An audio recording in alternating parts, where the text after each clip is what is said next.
Morning, welcome back to my channel Jyotsna's lifestyle.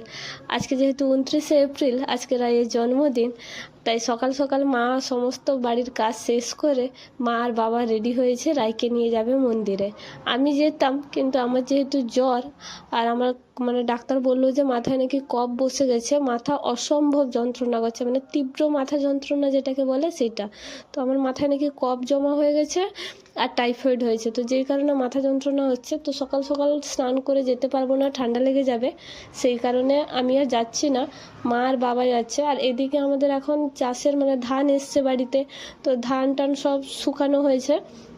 আর এইদিকে weather এত বাজে হচ্ছে, এই বৃষ্টি এই রোদ এইরকম ওয়েদার, তাই ধান পড়েছে, এনএইচে ধান আছে, ছাদে ধান আছে, তো এগুলো সব পড়ে আছে, বৃষ্টি এলে সেগুলো তুলতে হবে। তাই ভাবলাম মা আর বাবা যাক, মা আর বাবা গিয়ে রায়কে মন্দিরে এসে পুজো দিয়ে রায়ের নামে তারপরে বাজার টাজার করে ফিরবে। আর ততক্ষণে আমি বাড়ির এদিকটা সামলে নেব, যতটা সম্ভব হয় কাজটা এগিয়ে রাখার চেষ্টা করব। কিছু না হলেও যদি আনাজপাতিগুলো কেটে রাখি তাহলে রান্নাটা খুব তাড়াতাড়ি হয়ে যায় আর কি। আনাজ কাটা থাকলে, বাটন বাটা থাকলে রান্নাটা হতে খুব একটা সময় লাগে না। তো চলুন এরা যাক, আর ততক্ষণে আমি যতটা সম্ভব আমি এগিয়ে রাখার চেষ্টা করবো। খাইনি, আরও খাবো, তার উপর যদি আবার বৃষ্টি আসে তাহলে তো হয়ে গেছে। এত ধান পড়ে আছে, এতগুলো ধান আমি কি করে তুলবো জানি না, আমার মাথা এত যন্ত্রণা করছে আমি কথা বলতে পারছি না। আর রাই দেখুন রাস্তা অবধি উঠে গেছে, তাও আমাকে টাটা করে যাচ্ছে। তো এই যে মা বাবা বেরিয়ে গেল, আর ওখানে হয়তো মন্দিরে আজকে একটু ভিড় হবে আজকে, দেখা যাক কতক্ষণে ওরা ফিরে, তাড়াতাড়ি ফেরার চেষ্টা করবে, কারণ যেহেতু ধান পড়েছে, ধান ভিজে গেলে বুঝতেই পারছেন, মাঠে ধান ভিজলে আলাদা রকম, ঘরে এসে ধান ভিজে গেলে সেটা অনেকটাই ক্ষতি। তো যাই হোক, তারা যাক, ততক্ষণে চলুন আমি ওইদিকে গিয়ে আনাজপাতিগুলো আগে কেটে রাখি, তারপরে গিয়ে খাবো। তো বসতেছিলাম, গলাটা দেখেছেন কি অবস্থা আমার। এখানে এই যে রাইয়ের জন্য পটল, কুমড়া, ঢেঁড়স, বেগুন অল্প অল্প করে রেখেছি। এখানে কারি পাতা একটু নিয়েছি, এই যে ঝুরি আলুটা ভাজবো সেই জন্য যে কেটে জল দিয়ে ভিজিয়ে রেখেছি।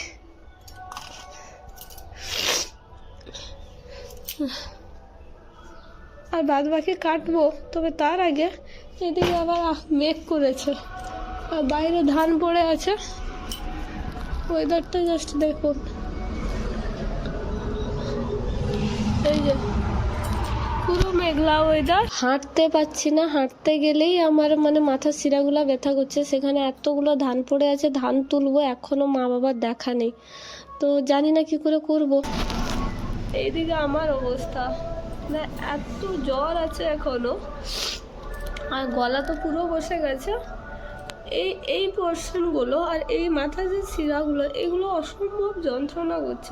কথা বলছি, হাঁটছি, বসছি, যাই করি না কেন অসম্ভব যন্ত্রণা হচ্ছে। ডাক্তার বললো নাকি মাথায় খপ বসে গেছে।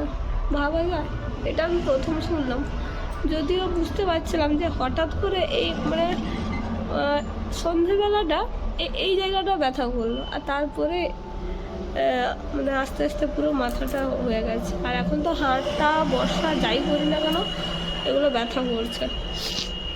তো যাই হোক, চলুন আগে ছাদের ধানটা উঠিয়ে দিয়ে আসি, এসে বাকি সবজিপাতিগুলো কাটবো আর কিছুটা রান্না চাপাবো, আর তার সাথে সাথে একটু খেয়েও নেব।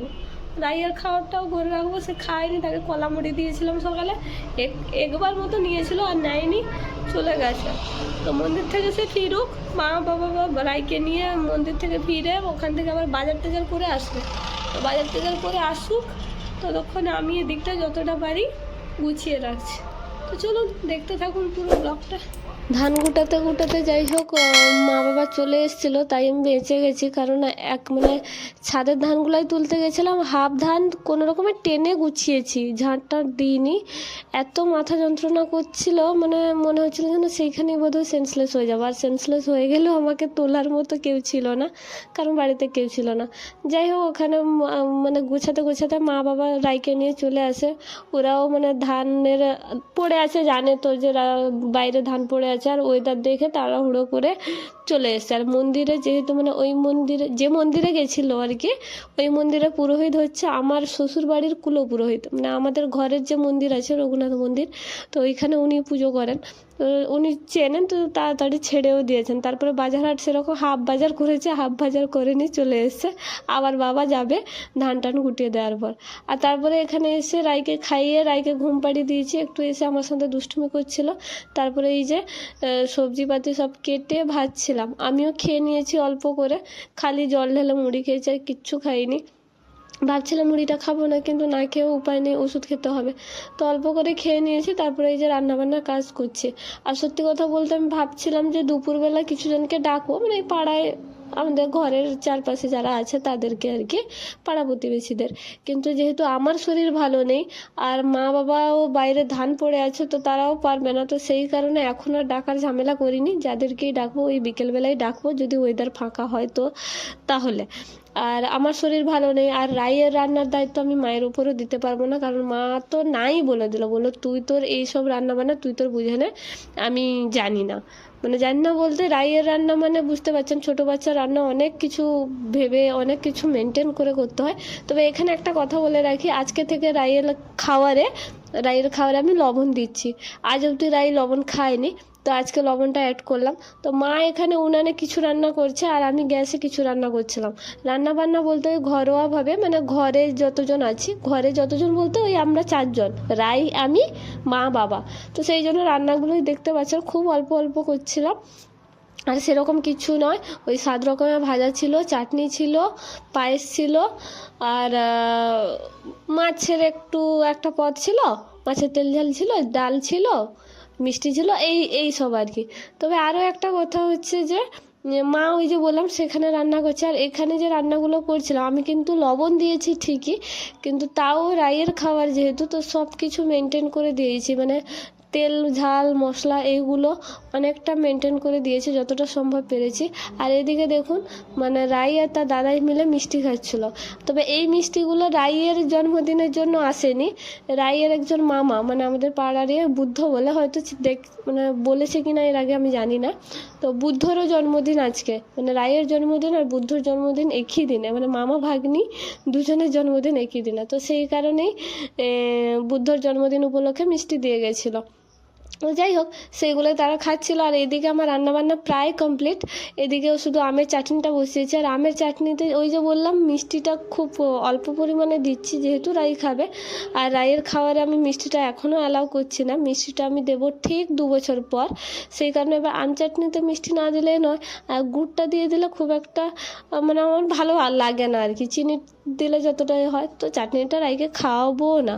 তবে এখানে চাটনিটা আমি একটু খেজুর, একটু কিশমিশ আর কাজু সব কিছু দিয়ে আম দিয়ে বানিয়েছিলাম। এই যে সব অল্প অল্প করেছি, কারণ রাই তো এই সব কিছু কোনো কিছুই খাবে না, তাকে আমি যত সাজিয়ে গুছিয়ে দিই না কেন সেই ডাল ভাত আলু মাখা ব্যাস হয়ে গেছে। আর হয়তো যদি খাই একটু মাছটা, আর খেলে পায়েসটা।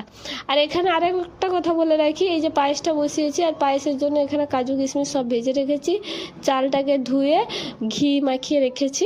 আর ঘি মাখিয়ে রাখলে কি হয়, চালটা না মানে একদম ঘেঁটে যায় না, দুধের সাথে একটু মানে মিশে ঠিকই, কিন্তু একটু গোটা গোটা থাকে, আর ওই জিনিসটা আমার বেশ ভালো লাগে। তো সেই কারণে ঘিটা মাখিয়ে রাখা। আপনারা চাইলে ঘিও না মাখাতে পারেন, ঘি ছাড়াও রান্না করা যায়, তো এমন কোনো ব্যাপার নয়।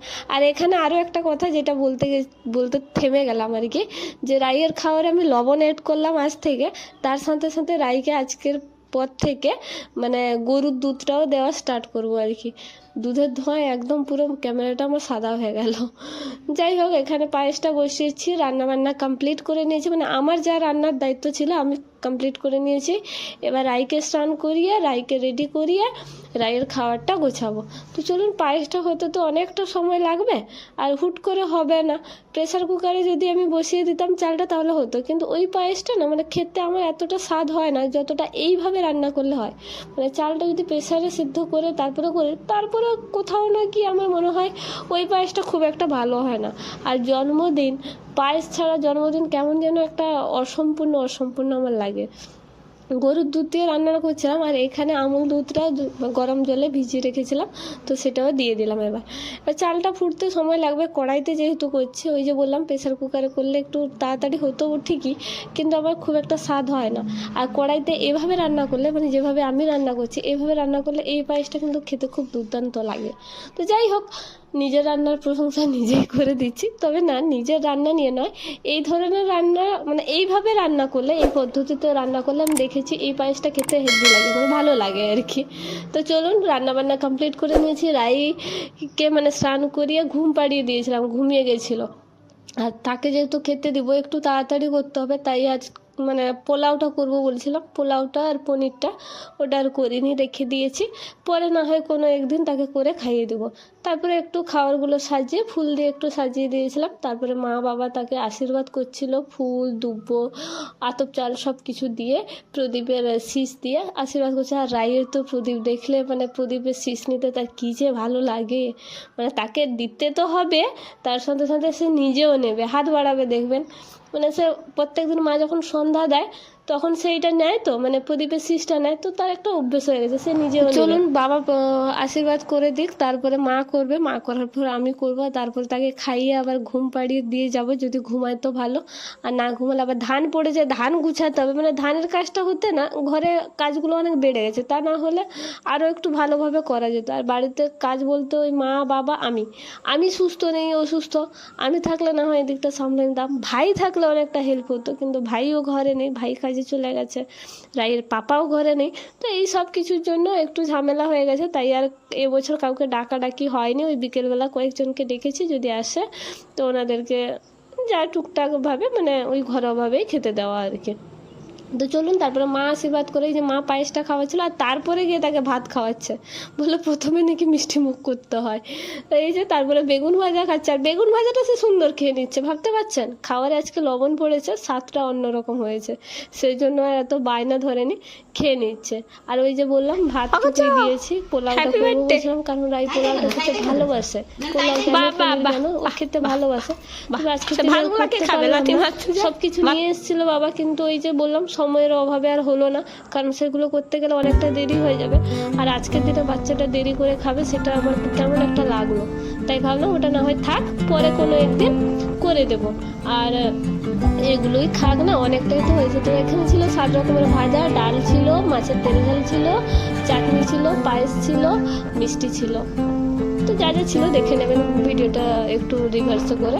তো তারপরে রাইকে ঘরে রেখে রাইকে খাইয়ে সমস্ত কাজ শেষ করে আমি আর বাবা বেরিয়ে গেছিলাম কেক আনতে।